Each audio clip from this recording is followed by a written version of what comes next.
Good morning. This is John from the Springs Mennonite Church, and I'm happy to be with you here. It's another week. It's going to be a good week. I just got a feeling it's going to be a really good week. And I hope you'll think the same way. I hope you'll approach today and the rest of the days this week with a real expectation in your heart that God's going to do something great and you're going to be able to see it. Now, I know there's some of you who don't believe in God listening. Some of you who don't give him much time. But even for you, I hope it's a great week. I hope that you'll find that this is a special time to be alive. I mean, the weather's getting better. It's going to be nicer. Great things are in store. So let me read a passage to start out this week. I'm going to just share a bunch of random verses this week. And I'd like to start with Psalm 111. In fact, I'm going to read the last verse of Psalm 111, verse 10. Here's what it says. The fear of the Lord is the foundation of true wisdom. All who obey his commands will grow in wisdom.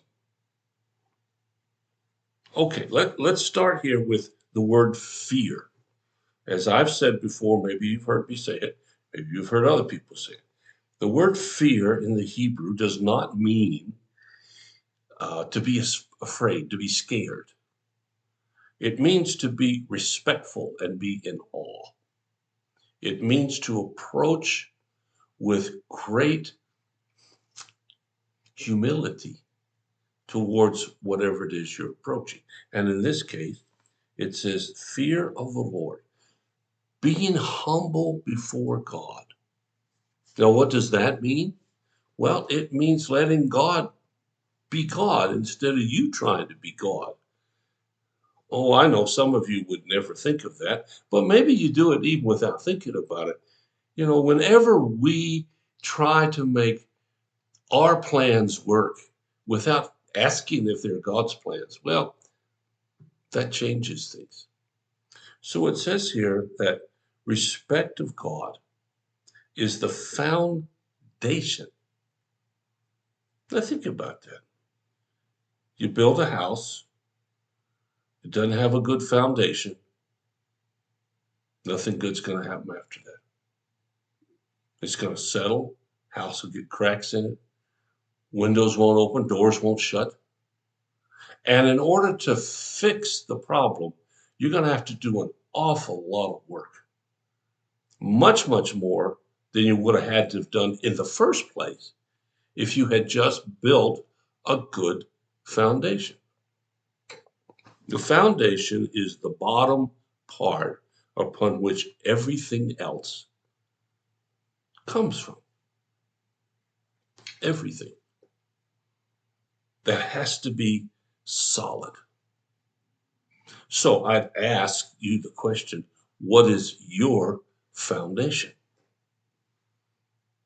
What is it that's the root of who you are? Is it confidence in yourself? Well, it's great to have confidence. It's really sad when people don't. But is it overconfidence? Is it the belief that you have enough to sustain yourself regardless?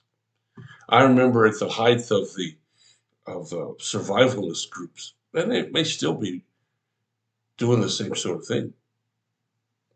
I knew one guy that stocked up 5 years of food and water.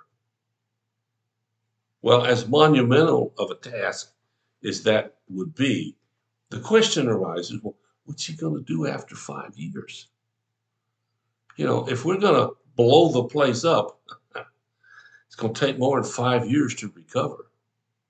But he had confidence in his ability to survive. Well, if you want to have confidence in doing the right thing, it says here, it's the respect of the Lord and our humility toward him that is the true foundation. And then it goes on to say, all who obey the commandments will grow in wisdom. Now, in our culture, where we talk about personal freedom, this obey stuff doesn't go over too well.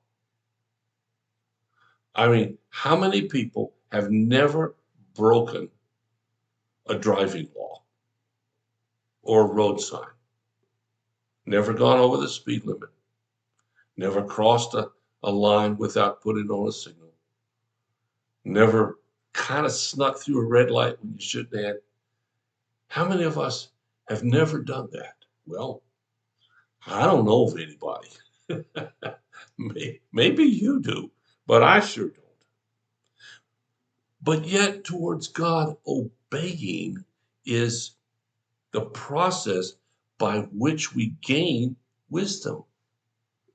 I'm reminded of a line in the great movie, The Ten Commandments, where Moses is facing Pharaoh towards the end, and he says, "Obey the word of the Lord." And Pharaoh says, "Obey? You're demanding that I obey?" Well, yeah, that's what God's saying. Obey his commandments. And if you do that, you'll grow in wisdom. You'll have a great foundation for whatever else you do. Now, what are the commandments? Well, let me tell you, depends on how you want to talk about it. If you want the specific laws, then go back to the Old Testament and you find there's 700 and some of them. That's not what Jesus is talking about. That's not what God's saying now.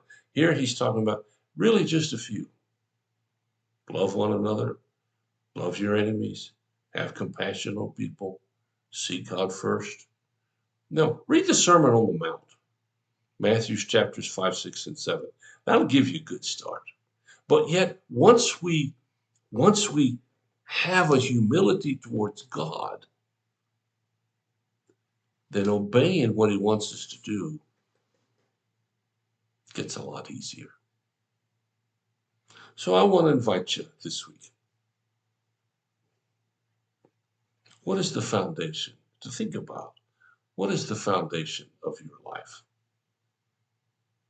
When the rubber meets the road, as they say, what's really there that counts? Will you think about it? Hope you have a really great day. As I said, hope you have a great week. It's going to be special.